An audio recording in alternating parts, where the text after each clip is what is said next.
Good afternoon, citizens of Nigeria. If I'm not mistaken, I must say that there was a strange peace in our social political environment over the 50 days Osinbajo presided over the nation. A calmness that was quite noteworthy and a reduction in violence by all armed groups, including the ever blood-laden herdsmen. I even heard in one daily newspaper that herdsmen were apologizing to people of Southeast over the attacks and incursions. If it's true, these are welcome news. What could steer these herdsmen to reflect on their activities and even offer humble apologies is good for all Nigerians. So I've always believed that the emergence and presence of President Buhari emboldened some groups to the overall detriment of the nation's unity and security. If the absence of the president gave cause for some sober reflection on the part of any group engaging in mischief, we must accept and embrace it, even at face value, and hope that one day it will become the norm. Even the free-falling naira is finally catching itself intermittently, signaling a potential to rebound. With a climate of peace, Nigeria can in fact experience a true resurgence. While I'm not trying to gloat over the obvious, I hope the temporary disability of the president was not a cause for us to celebrate. But I must say that the past 18 months or so have been so much bloodshed and strife that whatever forces that mitigate them is a great relief to all Nigerians. From the mass killings of Shiites and mass burial, the murder of innocent Igbo youths and incarcerations, the gods truly must be angry, and so are we. No nation at peace can shed this much blood and expect peace, but dire consequences. That's a way to lead a free society, and government has essentially fallen short of a true direction and purpose. It has been reported that Nigeria lost over 3 million jobs the past 1 year, and this is unacceptable. This cannot be a trade-off on change and war on corruption.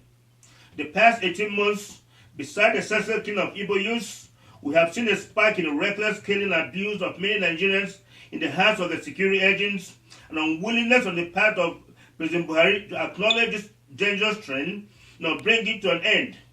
If he could send messages to Britain over a terrorist attack, he can as well address the violence that happened in southern Kaduna and other places. This is an evil trend that any government must address quickly, or else cause the government to lose both credibility and authenticity. Some of us are not going to remain quiet while our nation is being bathed in cold blood daily by government agents. That is not true leadership, not even autocracy. It is just insanity. Those who have been emboldened by Buhari's presence to commit atrocities must be served with justice. For any leader or leaders to tell us that those who murdered and pillaged communities have been paid and are foreign groups is truly epiphanic about the true state of our border security. And beside the danger, the rewarding, the knowledge of those who either breached our security and received guided passage to southern Kaduna and other places to kill and maim, that speaks volume about the kind of government that we have today. I find it very outrageous and unpatriotic that both our National Assembly and federal government have simply remained mute over this payment of those who kill Nigerians and not demand a complete inquiry and justice. It's an obvious evidence that our government is not in the business of protecting Nigerians from foreign invaders and are incautious over their debts. This is the worst dereliction of duty on the part of any government in this world. What good are you as a government if you cannot protect your citizens against harm and debt by others? How do you justify your legitimacy and defend your record? How do you want history to judge you? Do you not feel any sense of failure and shame to tell your children that you purposely left your door open for others to come in and kill them off? When you look at yourself in the mirror, are you not haunted by the river of blood of innocent citizens you betrayed? Siblings, I'm not trying to preach to you all, but if we are honestly seeking a civilized, progressive nation, We can now continue on this path of duplicity and evil by government. 2 years ago, we saw change and not murder and mayhem as readily available these days, and we must all condemn it. It's over 1 year now since Nnamdi Kanu has been incarcerated over allegations of sedition, and I do not know how long the Shia leader has also been incarcerated. Different courts of law have ruled for their releases, but the same government that desires our citizens to be law-abiding has discarded multiple court orders, thereby violating the laws. To craft policies and make decisions rooted in fear is a cowardly evidence of inefficiency and a lack of understanding of the parameters of civil liberty. Because you do not want to invest time and resources in monitoring true subversion, in monitoring true sedition, you quickly round up citizens in violation of their civil rights, and you march further into murdering over 150 youths who are unarmed and simply exercising their freedom to assemble and hold contrary views. You even charge you celebrating the election victory of an American president with treason. I don't know where you as a leader, you as a police commissioner, you as a judge get all these ideas. As far as I'm concerned, they are not in any textbook that I've seen or read. The fact is that President Buhari, driven by some degree of prejudice and fear of Igbos, has elevated IPOB to a national platform when it does not in any way constitute a national security risk or stood a chance of seducing a majority of Igbos against Nigeria. But now, government antecedents have assisted the group to win more hearts and minds.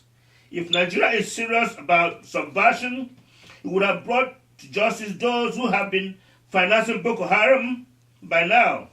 Shakol and his men in the Boko Haram do not travel to the west to buy weapons and arms and food. They are being funded by rich Nigerians here in Nigeria who are daily going about their businesses, and our government knows who these evil men and women are. Possession of broadcasting equipments do not in any way rise to the level of treason, even if government has prior knowledge of Nnamdi Kanu's intended statements. I am grateful that Soludo and Padutomi and other Igbos are beginning to realize the injustice of the federal government actions. Lately, we have witnessed a group protesting and demanding that Amnesty International should vacate Nigeria.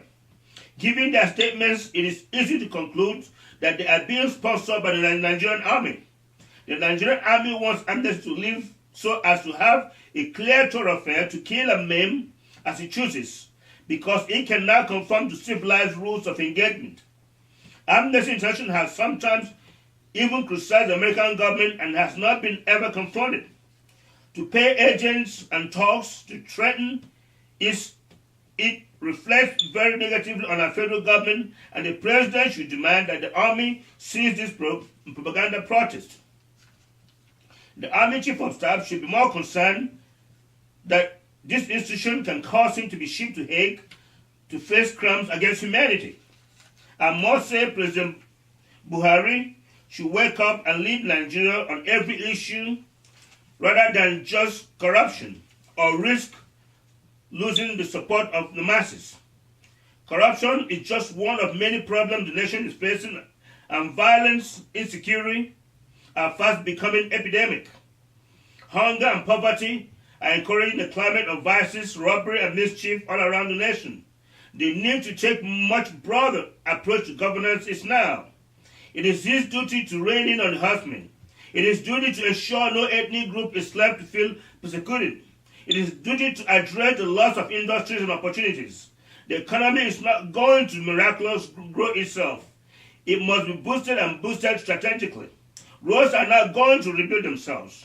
After almost 2 years, he is failing in equal justice for all Nigerians. He is failing to protect Christians against killing and persecution. He is failing in so many ways. He must reconsider his politics of Fulani and Hausa dominance. He must demand greater discipline from the armed forces and the police. Presently, they are all daily acting arbitrarily and abusing citizens. These things might impede his political chances and stain his legacy if he continues to ignore them. Thank you, And may God bless you.